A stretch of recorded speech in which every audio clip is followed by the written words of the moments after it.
చాలా సంతోషం. ఇప్పుడే మన రాష్ట్ర ఆర్థిక శాఖ మంత్రులు శ్రీ పయ్యావుల కేశవ్ గారు బడ్జెట్ ప్రసంగం చేశారు. ఆ బడ్జెట్ ప్రసంగం విన్నాను. అంతేకాదు ఆ పీడిఎఫ్ కాపీ కూడా నా దగ్గర ఉన్నది. అందులో అమరావతి గురించిన ప్రస్తావన ఉంటుంది కాబట్టి ఉన్నది. దాంట్లో భాగంగా అమరావతి నిర్మాణానికి కేంద్ర ప్రభుత్వం తన సంపూర్ణ సహాయ సహకారం అందిస్తుంది అని చెప్పడం ముదావహం. కేంద్ర ప్రభుత్వం రెండు రకాలుగా తన సహాయ సహకారాలను అందిస్తుంది. కొంత ఫండింగ్ చేస్తుంది.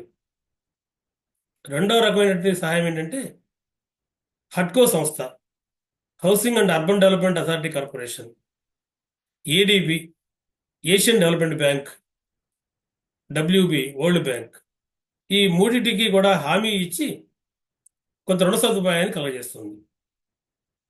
ఒక 13,500 కోట్ల వరకు సహాయం వస్తుంది అనేది మనకు అర్థమవుతుంది వరల్డ్ బ్యాంక్ నుంచి, ఏషియన్ డెవలప్మెంట్ బ్యాంక్ నుంచి.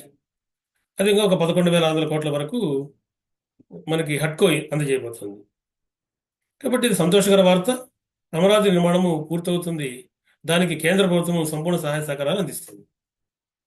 అయితే నాకు అనుమానం ఏంటంటే ఈ బడ్జెట్లో పయ్యావుల కేశవ్ గారు మాట్లాడుతూ ఇదొక సెల్ఫ్ సస్టైనబుల్ ప్రాజెక్ట్ అని ప్రకటించారు.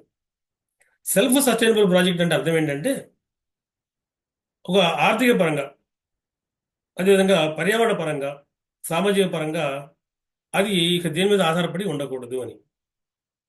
అంటే అర్థం ఏంటంటే ఈ తీసుకునే అప్పులకి రేపు రీపే చేసేటప్పుడు అమరావతి నుంచి అమౌంట్ రీజనరేట్ అవ్వాలి.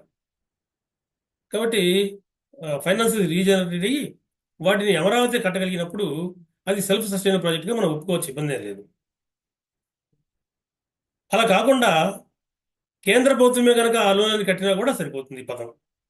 కానీ నాకు తెలిసి కేంద్ర ప్రభుత్వం ఎక్కడా కూడా అది హామీ ఇస్తుంది తప్ప ఈ లోన్స్ని అయితే రీపే చేయదు.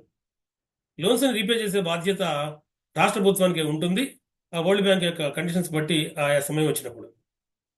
కనుక అప్పటికి కనుక అమరావతి రాజధాని పూర్తయి కొంత రెవెన్యూ జనరేట్ అవుతూ ఆ రెవెన్యూ నుంచి కనుక మనం అప్పులు కట్టించగలిగితే అప్పుడు అది సెల్ఫ్ సస్టైనబుల్ ప్రాజెక్ట్గా అవుతుంది.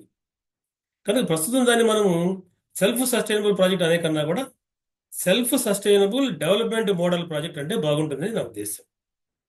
ఈ విషయాన్ని మీ ముందుకు తీసుకొస్తున్నాను. ఎందుకంటే రాబోయే రోజుల్లో ఎప్పుడన్నా దీని మీద మళ్ళీ ఇంకోసారి చర్చలు జరిగితే మనం ఒక క్లారిటీ కోసం నేను మీకు దీన్ని చెప్పడం జరుగుతుంది.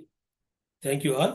ఇటువంటి వీడియోల కొరకు మీరు మన ఛానల్ని సబ్స్క్రైబ్ చేసుకోండి, లైక్ చేయండి, మీ యొక్క ఉద్దేశాన్ని కామెంట్ రూపంలో తెలియజేయండి.